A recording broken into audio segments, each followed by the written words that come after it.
நாளொரு இறைவார்த்தை நலமாகும் நம் வாழ்க்கை. அன்பு உறவுகளை, இந்த நாளுடைய விவிலிய சிந்தனையாக இறப்பதற்கு முன்பாக ஜெபிக்கப்பட்ட ஜெபங்கள் என்ற தலைப்பில் உங்களோடு சில வார்த்தைகளை பேசிக்கொண்டு விரும்புகின்றேன். நம்முடைய ஜெபங்கள் எல்லாமே ஒரு உச்சக்கட்ட வேதனையில் ஜெபிக்கின்ற ஜெபங்களாகவே மாறிவிட்டன. பல்வேறு பாவங்களை பல்வேறு வகையில் நாம் காலத்திற்கு ஏற்ற வகையில் வாழாமல் அதை ஊதாரித்தனமாக உதாசீனப்படுத்தி எப்படியும் வாழலாம் என்று வாழ்ந்துவிட்டு இறுதியில் ஒரு காலம் வரும், படுக்கையில் விழுவோம்.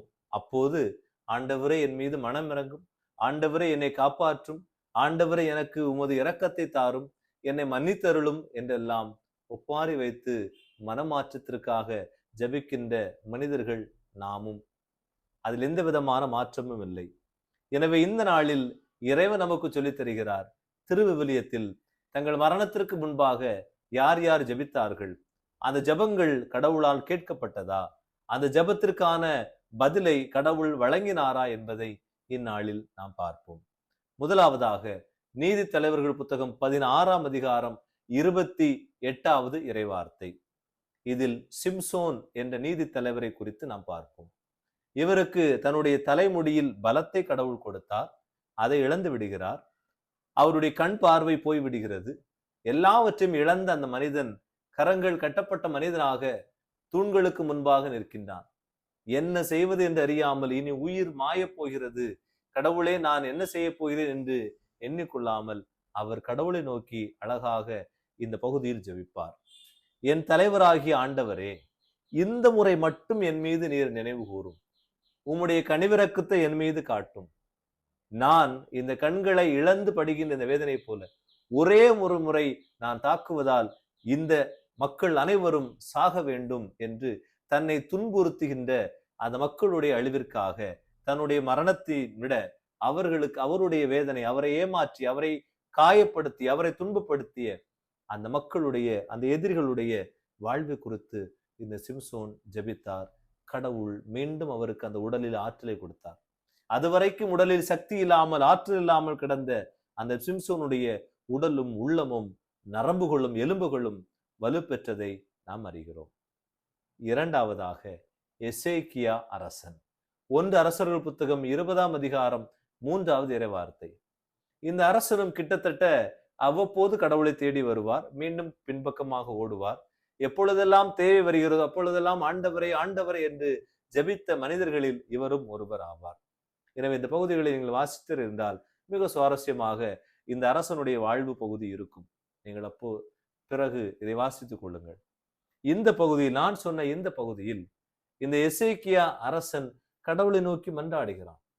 ஆண்டவரே, நீர் எனக்கு உம் முன்னிலையில் நான் நம்பிக்கைக்குரியவனாக இல்லை என்றாலும் தயவு செய்து இப்பொழுது என் நம்பிக்கையை பாரும், இப்போது நீர் என் மீது இரக்கம் வையும், நான் உம் பார்வையில் நேர்மையானதையே செய்தேன் என்பதையும் நீர் நினைவு கூர்ந்தருளும் என்று சொல்லி மன்றாடி தன் இறப்பதற்கு முன்பாக கடவுளை நோக்கி ஜெபித்தான். அதனால் அந்த இறப்பு காலம் மாற்றப்படுகிறது, நீட்டிப்பு செய்யப்படுகிறது. கடவுள் அவனுடைய இறப்பின் நேரத்தில் அவன் ஜெபித்த ஜெபத்தை கேட்டார். மூன்றாவதாக நாம் ஆண்டவர் இயேசு கிறிஸ்து சிலுவை மரத்தில் நின்றபோது அவரோடு அறையப்பட்ட, வலப்புறம் இடப்புறம் அறையப்பட்ட அந்த மனிதர்களில் ஒருவன் தான் இறப்பதற்கு முன்பாக இறைமகன் இயேசுவை நோக்கி ஜெபித்தான்.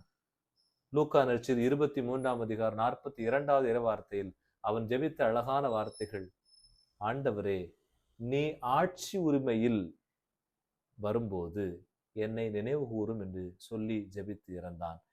இயேசு இறப்பதற்காக காத்து கொண்டிருக்கவில்லை, மாறாக அந்த பொழுதே நீ இன்று என்னோடு வான்வீட்டில் இருப்பாய் என்று அவனுடைய இறப்பின் ஜெபத்திற்கு பதில் கூர்ந்தார். அன்பு உறவுகளே, ஒன்று மட்டும் தெரிகிறது, நாம் ஜெபித்தால் கடவுள் நமக்கு தருவார்.